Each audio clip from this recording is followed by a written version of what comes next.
쇼핑몰에 갇힌 지 6시간이 지났다. 처음에 비명과 절규는 오래전에 잦아들었고 이제 남은 건 희미한 비상등 불빛 아래 흩어져 앉은 생존자들의 무거운 침묵뿐이었다. 강철 셔터는 꿈쩍도 하지 않았고 스마트폰의 신호는 먹통이었다. 세상과 완벽하게 단절된 이곳은 거대한 관과도 같았다.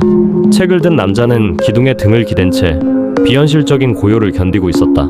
처음 한두 시간 동안은 모두가 힘을 합쳐 탈출구를 찾으려 애썼다. 그러나 그 과정에서 몇 명이 더 흔적도 없이 사라졌다. 아무도 이유를 몰랐다. 그저 스쳤을 뿐인데 눈앞에서 한순간에 검은 먼지로 허물어졌다. 남은 건 피로와 불신, 그리고 서로를 향한 본능적인 경계였다. 그때 침묵을 찢는 외침이 터졌다. 이게 다 당신 때문이야. 셔터 앞에서 한 중년 부부가 서로를 탓하며 삿대질을 하기 시작했다. 억눌린 공포가 분노가 되어 폭발한 것이다. 여자가 남편을 밀쳤고 남편은 중심을 잃고 아내에게로 넘어졌다. 그리고 모두가 지켜보는 가운데 설명할 수 없는 일이 벌어졌다. 검은 잉크가 번지듯 여자의 발에서 어둠이 스며나오기 시작했다. 그녀는 비명조차 지르지 못했다. 발끝에서 허리까지 순식간에 무너져 내리는 자신의 몸을 그저 눈으로 따라갈 뿐이었다. 오래된 천이 풀리듯 조용히 해체되어 바닥으로 흘러내렸다. 10초도 채 되지 않아 그 자리에 남은 건 검은 먼지와 핸드백 하나뿐이었다. 남편은 얼어붙었고 다른 생존자들도 숨조차 쉬지 못했다. 공포는 전염된다. 사람들은 서로를 피하듯 물러났다. 누군가는 황급히 의류 매장 안으로 숨어들었고 책을 든 남자는 다시 기둥 뒤로 몸을 숨겼다. 그러나 이번에는 분명한 단서가 있었다. 그의 시선이 끌린 건 바닥 위의 기묘한 얼룩이었다. 남편이나 아내가 서 있던 자리가 아닌 두 사람이 부딪힌 바로 그 지점. 비상등 불빛이 환하게 비추던 곳이었다. 마치 산성용에게 녹아내린 듯 대리석 문양이 훼손되어 있었다. 성광처럼 스치는 깨달음. 넘어진 충격 때문이 아니야. 남편도 무사했으니. 저 얼룩은 빛 속에서만 생겼어. 빛이 규칙이야. 하지만 그가 결론에 닿기도 전 비상등이 불규칙하게 깜빡이며 공간을 뒤흔들었다. 사람들은 또다시 패닉에 빠졌다.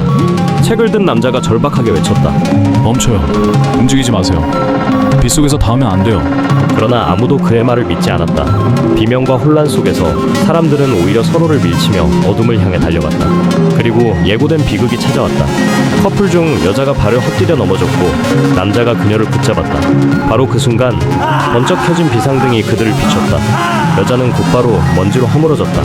몇몇은 그의 경고를 떠올렸지만 곧 또 다른 모순이 드러났다. 혼자 떨어져 있던 여학생 하나가 누구와도 닿지 않았는데도 몸이 무너져 내렸다. 왜 나야? 그녀의 절규는 공허한 바람 소리로 바뀌며 사라졌다. 빛 속에서 닿아도 살고 닿지 않아도 죽는다. 규칙은 없다. 공포는 논리를 집어삼켰다. 저기 영화관.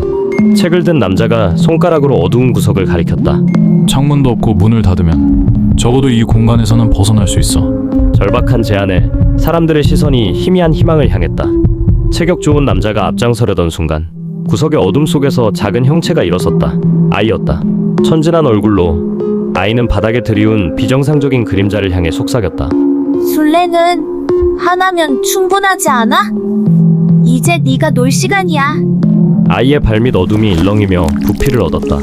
바닥에서 일어난 검은 형체가 천천히 고개를 들었고 생존자들은 비명을 삼킨 채 얼어붙었다.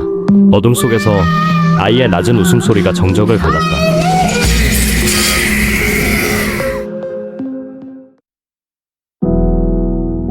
그로부터 몇 달 후 도심 쇼핑몰 집단 실종 사건은 대한민국을 뒤흔들었다. 하지만 뉴스 속 보도는 점점 짧아졌고 전문가들은 집단 히스테리 현상이라며 믿기 힘든 설명을 되풀이했다. 평범한 저녁 식탁. 엄마는 안타깝다는 듯 말했다. 아직도 못 찾은 사람들이 많다잖니. 아빠는 말없이 고개를 끄덕였다. 그러나 밥을 먹던 차시우의 눈은 뉴스 화면에서 떨어지지 않았다. 정부의 가스 누출 발표를 믿은 적은 단 한 번도 없었다. 인터넷을 떠돌던 단어 검은 먼지. 그 비현실적인 표현이 머릿속에서 떠나질 않았다. 언니, 근데 사람이 어떻게 먼지가 돼? 동생 하은의 순수한 질문이 식탁을 얼어붙게 했다. 엄마가 황급히 타박했지만 시우는 말없이 동생의 머리를 쓰다듬었다. 그날 밤 작은 방에서 문제집을 붙잡은 시우의 시선은 자꾸 창밖으로 향했다. 어딘가 조금씩 어긋나 있는 듯한 도시의 풍경. 가로등 불빛이 만들어낸 낯선 그림자들이 불길하게 흔들렸다. 그녀는 스스로를 다독였다. 피곤해서 그래. 수험 스트레스야. 그때 스마트폰 알림음이 울렸다. 시우야, 오늘 밤 10시 모의고사 분석 스터디 꼭 와야 돼. 가고 싶지 않았지만 뒤처질 수 없었다. 알았어, 갈게. 현관을 나서며 취침등이 바닥에 만든 그림자가 이상하게 짙게 느껴졌다. 시우는 잠시 멈췄다가 고개를 저으며 발걸음을 재촉했다. 밤 10시 학원 건물 앞 10층짜리 학원은 여전히 환했다. 늦은 밤까지 공부하는 학생들로 곳곳에 불이 켜져 있었다. 시우는 8층 라운지에 자리를 잡고 문제집을 펼쳤다. 페이지를 넘기는 소리, 샤프심 긁는 소리, 그리고 학생들의 지친 한숨만이 공간을 채우고 있었다. 잠시 창밖을 바라보던 그녀의 가슴에 이유 모를 불안이 스쳤다. 스스로를 다잡으려던 순간 잠시 후 시작될 비극의 기록. 이 기록이 더 멀리 닿을 수 있도록 구독과 좋아요로 그 첫걸음을 함께 해주십시오. 늦은 밤 10층 옥상 난간 끝에선 젊은 남자가 바람에 젖은 머리카락을 흩날리며 성적표를 움켜쥐고 있었다. 붉은 낙서가 뒤덮인 종이는 손끝에서 미끄러져 도시 불빛 속으로 추락했다. 그의 눈동자는 이미 비어 있었다. 더는 버틸 수 없어. 눈을 뜨는 것조차 무의미해. 소나기 힘이 풀리고 그의 몸이 허공으로 쏟아졌다. 그 순간 후웅 도시 전체가 낮게 울렸고 검은 에너지가 허공에서 피어올라 그의 몸을 휘감았다. 추락 대신 경련, 절규 대신 침묵, 눈빛에서 인간의 빛이 완전히 꺼져갔다. 잠시 후 그는 허공을 밟듯 난간으로 되돌아왔다. 부자연스러운 몸짓, 텅 빈 눈. 이제 그는 인간이 아닌 것 같았다. 그는 삐걱대는 비상계단을 내려와 9층 헬스장의 문을 열었다. 늦은 시간까지 청소를 하던 사장은 대걸레를 멈추고 고개를 들었다. 낡은 회색 후드티 차림의 청년이 문가에 서 있었다. 어이, 이 시간엔 들어오면 안 되는데 벌써 마감했어. 대답은 없었다. 청년은 사장을 뚫어지게 바라보며 느리게 다가왔다. 발을 끄는 기묘한 걸음, 공허한 눈동자. 무슨 일이야? 어디 아픈 거야? 사장은 뒷걸음질 쳤다. 오지 마. 다가오지 말라고. 그러나 청년은 멈추지 않았다. 사장은 몰린 끝에 주먹을 내질렀다. 퍽. 청년은 쓰러졌지만 무너진 건 사장이었다. 온몸에 힘이 빠져나갔고 손등이 불에 그슬린 필름처럼 일그러졌다. 옷과 살의 경계가 무너지고 검은 기포가 터졌다. 고통은 없었다. 대신 존재 자체가 지워지는 끔찍한 공포가 엄습했다. 순식간에 남자는 먼지로 붕괴했다. 그는 무심한 눈으로 자네를 내려다보다 다시 복도로 걸어나왔다. 헬스장에는 주인을 잃은 음악만이 공허하게 울렸다. 같은 시각 8층 라운지. 쿵. 건물 전체가 낮게 울리며 뒤틀렸다. 지진 같지만 아니었다. 공간 자체가 흔들리는 듯 위장이 뒤집히는 진동이었다. 곧이어 퍽, 파창창, 형광등들이 성광처럼 터져나갔다. 라운지는 칠흑의 어둠에 잠겼고 사방에서 비명이 터져나왔다. 모든 형광등이 터지고 공명음이 사라진 자리에 칠흑 같은 어둠만 남았다. 학생들은 공포에 질린 채 숨을 죽였다. 그때 위층에서 퍽, 무언가 부딪히는 둔탁한 소리와 짧은 비명이 들렸다. 곧이어 붉은 비상등이 깜빡이며 복도의 괴이한 그림자를 드리웠다. 쾅 하는 쇳소리까지 뒤따랐다. 정전인가?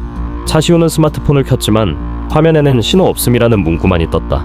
도시와 단절된 이 공간, 외부의 모든 소음은 사라졌고 숨조차 억눌린 듯 무거웠다. 그때 칙, 칙, 문 바로 앞 복도에서 무언가 질질 끌리는 마찰음이 울렸다. 멀리서 다가오는 소리가 아니었다.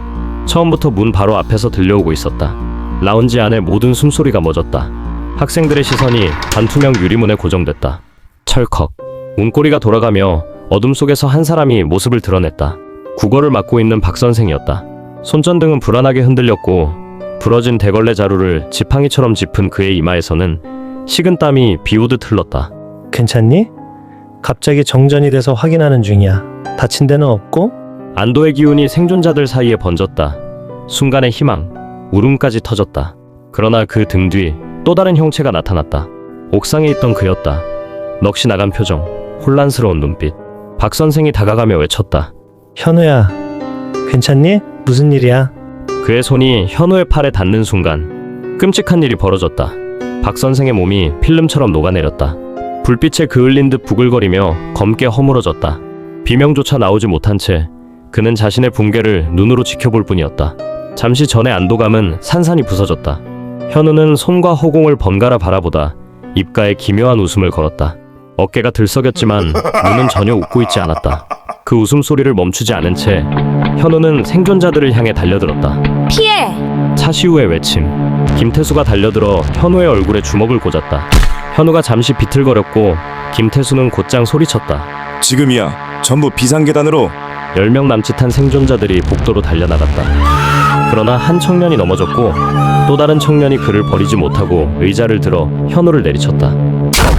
현우가 쓰러진 순간 형광등이 타다닥 연쇄적으로 켜졌다. 빛의 파도가 도망치던 무리를 덮쳤다.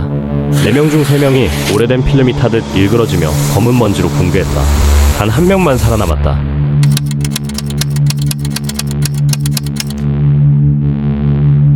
그 광경을 본 그녀는 주저앉아 옆자리 친구들의 먼지가 옷 위로 내려앉는 걸 멍하니 바라봤다.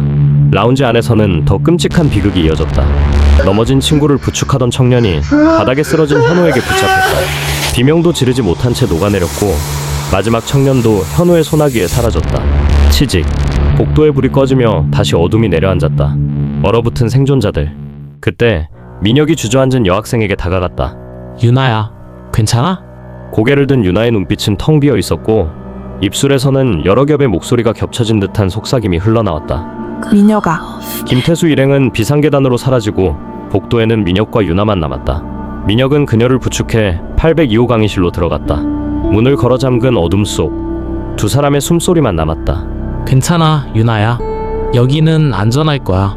민혁이 안심시키려는 순간 복도에서 발소리가 울렸다. 창문 너머 강현우가 무표정하게 계단 문 앞에 서 있었다. 그는 잠시 멈추더니 방화문을 열고 사라졌다. 민혁은 안도하며 유나를 향해 미소 지었다.